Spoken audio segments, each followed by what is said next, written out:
श्री शिवाय नमस्तुभ्यम। भोलेनाथ की कृपा आप सभी भक्तों पर हमेशा बनी रहे। आइए आज सुनते हैं श्रीमद् भागवत गीता के 10वें अध्याय का महात्म्य। तो एक बार प्रेम से बोलिए, शंकर भगवान की जय हो, माता पार्वती की जय हो।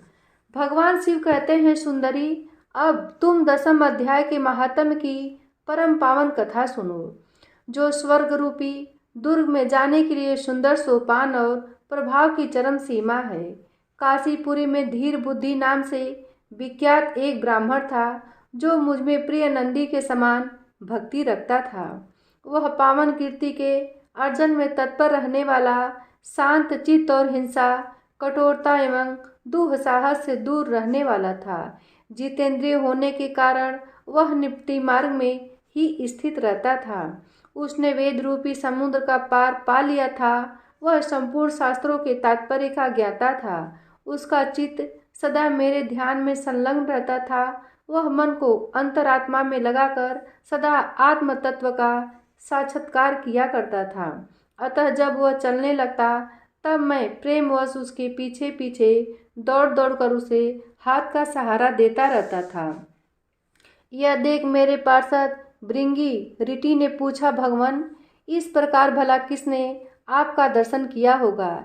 इस महात्मा ने कौन सा तप, होम अथवा जप किया है कि स्वयं आप ही पद पद पर इसे हाथ का सहारा देते चलते हैं?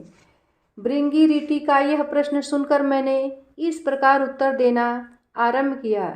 एक समय की बात है कि कैलाश पर्वत के पार्श्व भाग में पुनांग वन के भीतर चंद्रमा की अमृतमयी किरणों से धुली हुई भूमि में एक वेदी का आश्रय लेकर मैं बैठा हुआ था।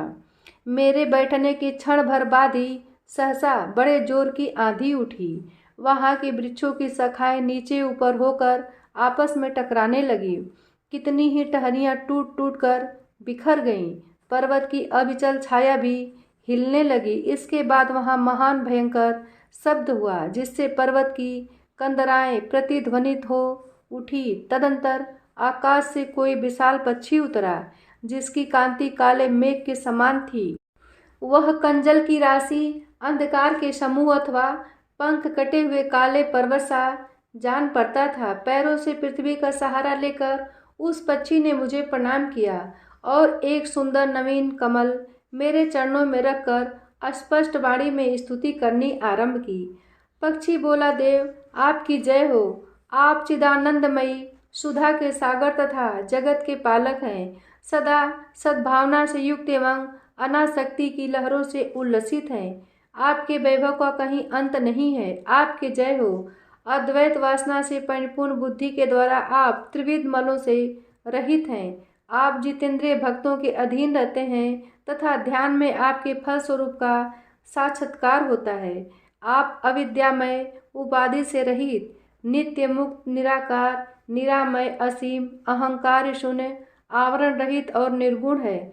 आपके चरण कमल शरणागत भक्तों की रक्षा करने में प्रवीण है।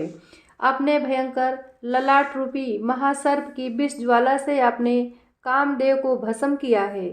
आपकी जय हो। आप प्रत्यक्ष आदि प्रमाणों से दूर होते हुए भी प्रामाण्य स्वरूप हैं। आपको बार बार नमस्कार है। चैतन्य के स्वामी तथा त्रिभुवन रूपधारी आपको प्रणाम है। मैं श्रेष्ठ योगियों द्वारा चुंबित आपके उन चरण कमलों की वंदना करता हूँ, जो अपार भव पाप के समुद्र से पार उतारने में अद्भुत शक्तिशाली हैं। महादेव साक्षात बृहस्पति भी आपकी स्तुति करने की धृष्टता नहीं कर सकते। सहस्र मुखों वाले नागराज शेष में भी इतनी चातुरी नहीं है कि वे आपके गुणों का वर्णन कर सके। फिर मेरे जैसे छोटी बुद्धि वाले पक्षी की तो बिसाती क्या है। उस पक्षी के द्वारा किए हुए इस स्तोत्र को सुनकर मैंने उससे पूछा, विहंगम, तुम कौन हो और कहाँ से आए हो? तुम्हारी आकृति तो हंस जैसी है, मगर रंग कौवे का मिला है। तुम जिस प्रयोजन को लेकर यहाँ आए हो उसे बताओ। पक्षी बोला, देवेश, मुझे ब्रह्मा जी का हंस जानिए। धूर्जटे, जिस कर्म से मेरे शरीर में इस समय कालिमा आ गई है उसे सुनिए।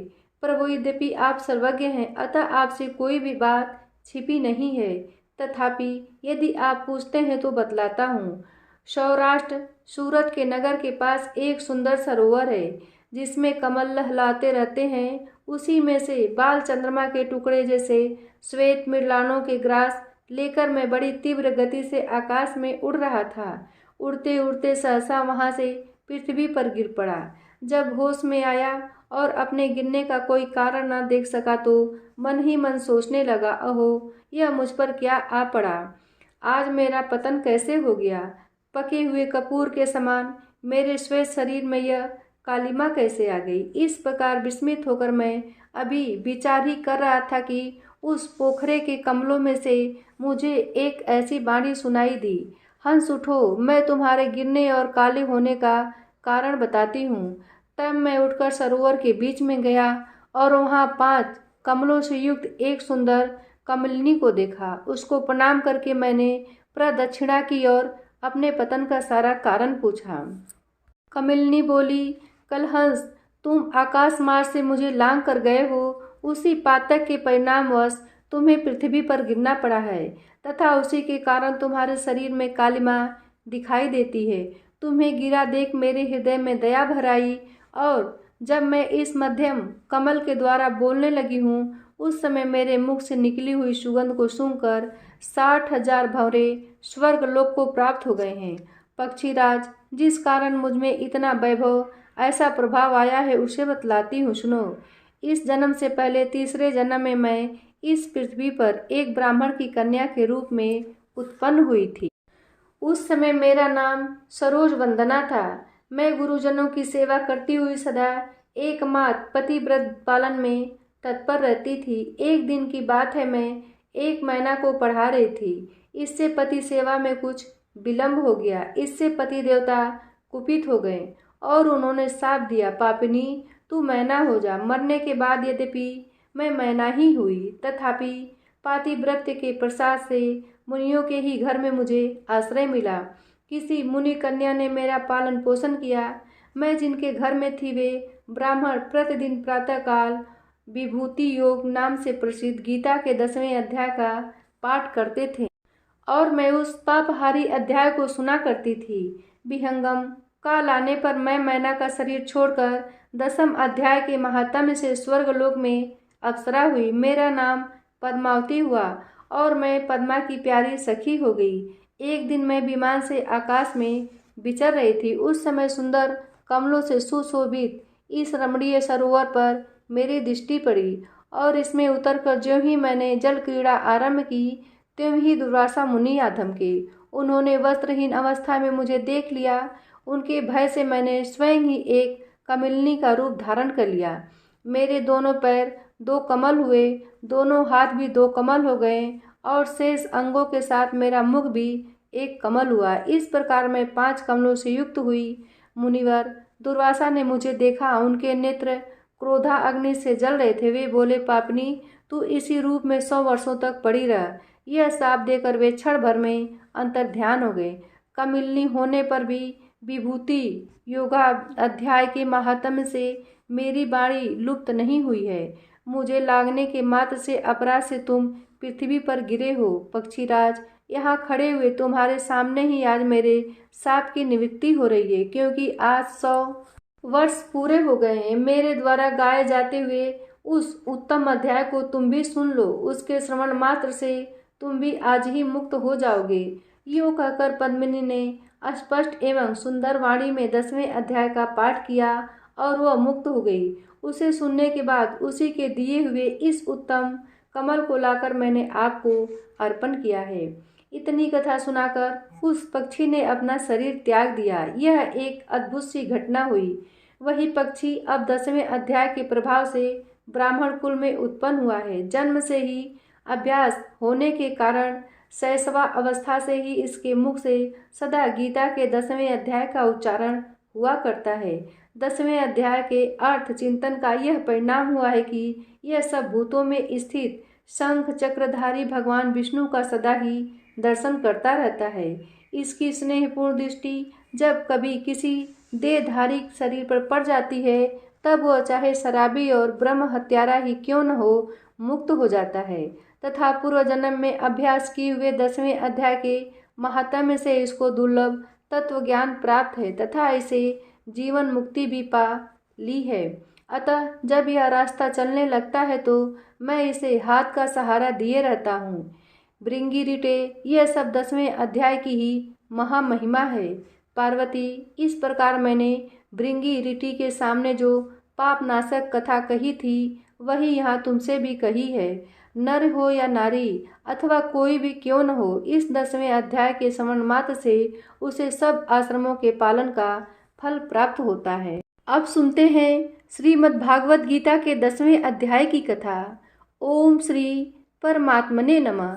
भगवान श्री कृष्णचंद्र जी बोले कि हे महाबाहो, फिर भी मेरे परम रहस्य और प्रभाव युक्त वचन श्रवण कर, जो कि मैं तुझ अतिशय प्रेम रखने वाले के लिए हित की इच्छा से कहूँगा। हे अर्जुन, मेरी उत्पत्ति को अर्थात विभूति सहित लीला से प्रकट होने को न देवता लोग जानते हैं और न महर्षि जन ही जानते हैं, क्योंकि मैं सब प्रकार से देवताओं का और महर्षियों का भी आदि कारण हूँ। जो मेरे को अजन्मा अर्थात वास्तव में जन्म रहित और अनादि तथा लोकों का महान ईश्वर तत्व से जानता है, वह मनुष्यों में ज्ञानवान पुरुष संपूर्ण पापों से मुक्त हो जाता है। हे अर्जुन, निश्चय करने की शक्ति एवं तत्व ज्ञान और अमूढ़ता, क्षमा, सत्य तथा इंद्रियों का वश में करना और मन का निग्रह तथा सुख दुख, उत्पत्ति और प्रलय एवं भय और अभय भी, तथा अहिंसा, समता, संतोष, तप, दान, कीर्ति और अपकीर्ति, ऐसे यह प्राणियों के नाना प्रकार के भाव मेरे से ही होते हैं। हे अर्जुन, 7 तो महर्षि जन और 4 उनसे भी पूर्व में होने वाले सनकादि तथा स्वयंभू आदि 14 मनु, यह मेरे में भाव वाले सब के सब मेरे संकल्प से उत्पन्न हुए हैं कि जिनकी संसार में यह संपूर्ण प्रजा है। जो पुरुष इस मेरी परमेश्वर रूप विभूति को और योग शक्ति को तत्व से जानता है, वह पुरुष निश्चल ध्यान योग द्वारा मेरे में ही एक ही भाव से स्थित होता है। इसमें कुछ भी संशय नहीं है।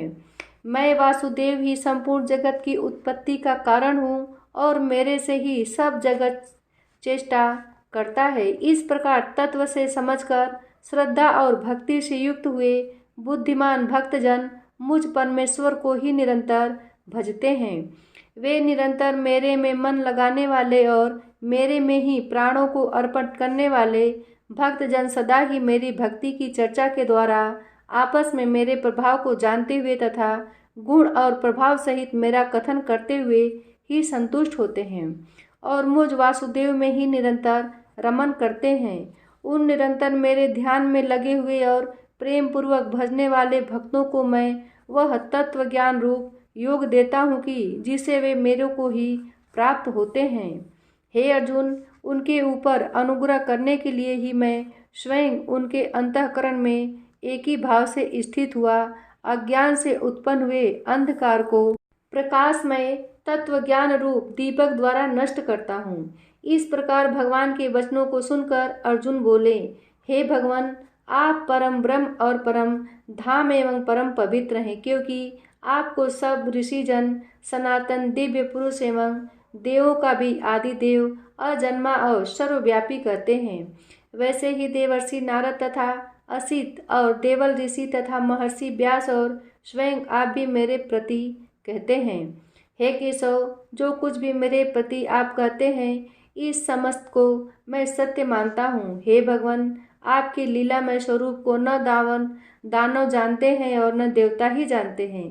हे भूतों को उत्पन्न करने वाले, हे भूतों के ईश्वर, हे देवों के देव, हे जगत के स्वामी, हे पुरुषोत्तम, आप स्वयं ही अपने से आपको जानते हैं। इसलिए हे भगवान, आप ही उन अपनी दिव्य विभूतियों को संपूर्णता से कहने के लिए योग्य है कि जिन विभूतियों के द्वारा इन सब लोगों को व्याप्त करके स्थित हैं। हे योगेश्वर, मैं किस प्रकार निरंतर चिंतन करता हुआ आपको जानूं, और हे भगवान, आप किन किन भावों में मेरे द्वारा चिंतन करने योग्य हैं।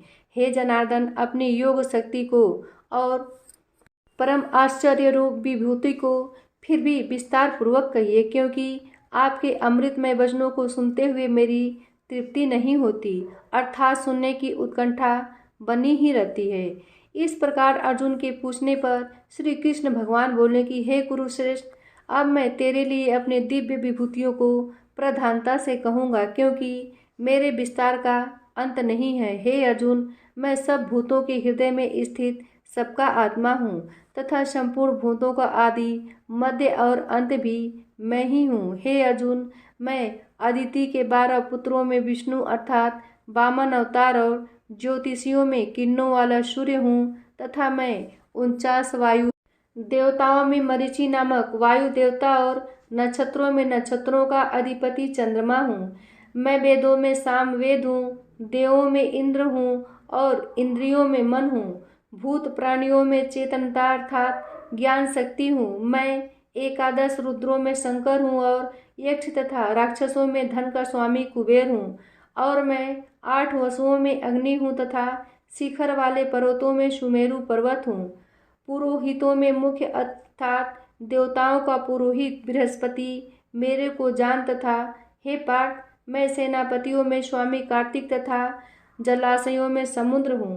हे अर्जुन, मैं महर्षियों में भृगु और वचनों में एक अक्षर अर्थात ओमकार हूँ तथा सब प्रकार के यज्ञों में जप यज्ञ और स्थित रहने वालों में हिमालय पहाड़ हूँ। सब वृक्षों में पीपल का वृक्ष और देव ऋषियों में नारद मुनि तथा गंधर्वों में चित्ररथ और सिद्धों में कपिल मुनि हूँ। अर्जुन, तू घोड़ों में अमृत से उत्पन्न होने वाला उच्चैश्रवा नामक घोड़ा और हाथियों में ऐरावत नामक हाथी तथा मनुष्यों में राजा मेरे को ही जान। हे अर्जुन, मैं शास्त्रों में वज्र और गौओं में कामधेनु हूँ और शास्त्रोक्त रीति से संतान की उत्पत्ति का हेतु कामदेव हूँ। सर्पों में सर्पराज वासुकी हूँ। मैं नागों में शेष नाग और जलचरों में उनका अधिपति वरुण देवता हूँ और पितरों में आर्यमाना नामक पितेश्वर तथा शासन करने वालों में यमराज मैं हूँ। हे अर्जुन, मैं दैत्यों में प्रहलाद और गिनती करने वालों में समय हूँ तथा पशुओं में मृगराज सिंह और पक्षियों में गरुड़ मैं हूँ। मैं पवित्र करने वालों में वायु और शस्त्रधारियों में राम हूँ तथा मछलियों में मगरमच्छ हूँ और नदियों में श्री भागीरथी गंगा हूँ। हे अर्जुन, सृष्टियों का आदि अंत और मध्य मैं ही हूँ तथा मैं विद्याओं में अध्यात्म विद्या अर्थात ब्रह्म विद्या एवं परस्पर में विवाद करने वालों में तत्व निर्णय के लिए किया जाने वाला वाद हूँ। मैं अक्षरों में आकार और समासों में द्वंद्व नामक समास हूँ तथा अक्षय काल अर्थात काल का भी महाकाल और विराट स्वरूप सबका धारण पोषण करने वाला भी मैं ही हूँ। हे अर्जुन, मैं सबका नाश करने वाला मृत्यु और आगे होने वालों की उत्पत्ति का कारण हूँ तथा स्त्रियों में कीर्ति, श्रीवाक, स्मृति, मेघा, घृति और क्षमा हूँ तथा मैं गायन करने योग्य श्रुतियों में बृहत साम और छंदों में गायत्री छंद तथा महीनों में मार्गशीर्ष का महीना और ऋतुओं में बसंत ऋतु मैं हूँ। हे अर्जुन, मैं छन करने वालों में जुआ और प्रभावशाली पुरुषों का प्रभाव हूँ तथा मैं जीतने वालों की विजय हूँ और निश्चय करने वालों का निश्चय एवं सात्विक पुरुषों का सात्विक भाव हूँ। वृषणिवंशियों में वासुदेव अर्थात मैं स्वयं तुम्हारा सखा और पांडवों में धनंजय अर्थात तू एवं मुनियों में वेद व्यास और कवियों में शुक्राचार्य कवि मैं ही हूँ और दमन करने वालों का दंड अर्थात दमन करने की शक्ति हूँ। जीतने की इच्छा वालों की नीति हूँ और गोपनीयों में अर्थात गुप्त रखने योग्य भावों में मौन हूँ तथा ज्ञानवानों का तत्व ज्ञान मैं ही हूँ। और हे अर्जुन, जो सब भूतों की उत्पत्ति का कारण है वह भी मैं ही हूँ, क्योंकि ऐसा वह चर और अचर कोई भी भूत नहीं है कि जो मेरे से रहित होवे, इसलिए सब कुछ मेरा ही स्वरूप है। हे परंतप, मेरी दिव्य विभूतियों का अंत नहीं है। यह तो मैंने अपनी विभूतियों का विस्तार तेरे लिए एक देश से अर्थात संक्षेप से कहा है। इसलिए हे अर्जुन, जो भी विभूति युक्त अर्थात ऐश्वर्य युक्त एवं कांति युक्त और शक्ति युक्त वस्तु है उसको तू मेरे तेज के अंश से ही उत्पन्न हुई जान। अथवा हे अर्जुन, इस बहुत जानने से तेरा क्या प्रयोजन है। मैं इस संपूर्ण जगत को अपनी योग माया के एक अंश मात्र से धारण करके स्थित हूँ, इसलिए मेरे को ही तत्व ज्ञान से जानना चाहिए। अब सुनते हैं श्रीमद् भागवत महापुराण की आगे की कथा। सूत जी कहते हैं, श्री कृष्ण ने अपने समृद्ध अनर्थ देश में पहुंचकर वहां के लोगों की विरह वेदना बहुत कुछ शांत करते हुए अपना श्रेष्ठ 5 जने नामक शंख बजाया। भगवान के होठों की लाली से लाल हुआ वह श्वेत वर्ण का शंख बजते समय उनके कर कमलों में ऐसा शोभायमान हुआ जैसे लाल रंग के कमलों पर बैठकर कोई राजहंस उच्च स्वर से मधुर गान कर रहा हो। भगवान के शंख की वह ध्वनि संसार के भय को भयभीत करने वाली है। उसे सुनकर सारी प्रजा अपने स्वामी श्री कृष्ण के दर्शन की लालसा से नगर के बाहर निकल आई। भगवान श्री कृष्ण आत्मा राम है, वे अपने आत्मलाभ से ही सदा सर्वदा पूर्ण काम है। फिर भी जैसे लोग बड़े आदर से भगवान सूर्य को भी दीप दान करते हैं, वैसे ही अनेक प्रकार की भेंटों से प्रजा ने श्री कृष्ण का स्वागत किया। सबके मुख कमल प्रेम से खिल उठे। वे हर्ष गदगद वाणी से सबके सुहृदय और संरक्षक भगवान श्री कृष्ण की ठीक वैसे ही स्तुति करने लगे जैसे बालक अपने पिता से अपनी तोतली बोली में बातें करते हैं। स्वामिन, हम आपके उन चरण कमलों को सदा सर्वदा प्रणाम करते हैं जिनकी वंदना ब्रह्मा, शंकर और इंद्र तक करते हैं, जो इस संसार में परम कल्याण चाहने वालों के लिए सर्वोत्तम आश्रय है, जिनकी शरण ले लेने पर परम समर्थ काल भी एक बाल तक बांका नहीं कर सकता। विश्व भावन आप ही हमारे माता, सुहृदय, स्वामी और पिता हैं। आप ही हमारे सद्गुरु और परम आराध्य देव हैं। आपके चरणों की सेवा से हम कृतार्थ हो रहे हैं। आप ही हमारा कल्याण करें। आहा, हम आपको पाकर सनाथ हो गए, क्योंकि आपके सर्व सौंदर्य सार अनुपम रूप का हम दर्शन करते रहते हैं। कितना सुंदर मुख है, प्रेम पूर्ण मुस्कान से स्निग्ध चितवन, यह दर्शन तो देवताओं के लिए भी दुर्लभ है। कमल नयन श्री कृष्ण, जब आप अपने बंधु बांधवों से मिलने के लिए हस्तिनापुर अथवा मथुरा चले जाते हैं, तब आपके बिना हमारा एक एक क्षण कोटि कोटि वर्षों के समान लंबा हो जाता है। आपके बिना हमारी दशा वैसी हो जाती है जैसे सूर्य के बिना आँखों की। भक्तवत्सल भगवान श्री कृष्ण प्रजा के मुख से ऐसे वचन सुनते हुए और अपनी कृपामयी दृष्टि से उन पर अनुग्रह की वृष्टि करते हुए द्वारका में प्रविष्ट हुए। जैसे नाग अपनी नगरी भोगवती की रक्षा करते हैं, वैसे ही भगवान की वह द्वारिकापुरी भी मधु, भोज, दसाई, अरह, कुकुर, अंधक और विष्णुवंशी यादवों से जिनके पराक्रम की तुलना और किसी से भी नहीं की जा सकती, सुरक्षित थी। वह पूरी समस्त ऋतुओं के संपूर्ण वैभव से संपन्न एवं पवित्र वृक्षों एवं लताओं के कुंजों से युक्त थी। स्थान स्थान पर फलों से पूर्ण उद्यान, पुष्प वाटिकाएं एवं क्रीड़ावन थे। बीच बीच में कमल युक्त सरोवर नगर की शोभा बढ़ा रहे थे। नगर के फाटकों, महल के दरवाजों और सड़कों पर भगवान के स्वागतार्थ बंदरवारें लगाई गई थीं। चारों ओर चित्र विचित्र ध्वजा पताकाएं फहरा रही थीं, जिनसे उन स्थानों पर धाम का कोई प्रभाव नहीं पड़ता था। उसके राजमार्ग, अन्य सड़कें, बाजार और चौक झाड़ बुहार कर सुगंधित जल से सींच दिए गए थे और भगवान के स्वागत के लिए बरसाए हुए फल, फूल, अक्षत, अंकुर चारों ओर बिखरे हुए थे। घरों के प्रत्येक द्वार पर दही, अक्षत, फल, ईख, जल से भरे हुए कलश, उपहार की वस्तुएं और धूप दीप आदि सजा दिए गए थे। उदार शिरोमणि वसुदेव, अक्रूर, उग्रसेन, अद्भुत पराक्रमी बलराम, प्रद्युम्न, चारुदेशण और जाम्बवती नंदन श्याम ने जब यह सुना कि हमारे प्रियतम भगवान श्री कृष्ण आ रहे हैं, तब उनके मन में इतना आनंद उमड़ा कि उन लोगों ने अपने सभी आवश्यक कार्य, सोना, बैठना और भोजन आदि सब छोड़ दिए। प्रेम के आवेग से उनका हृदय उछलने लगा।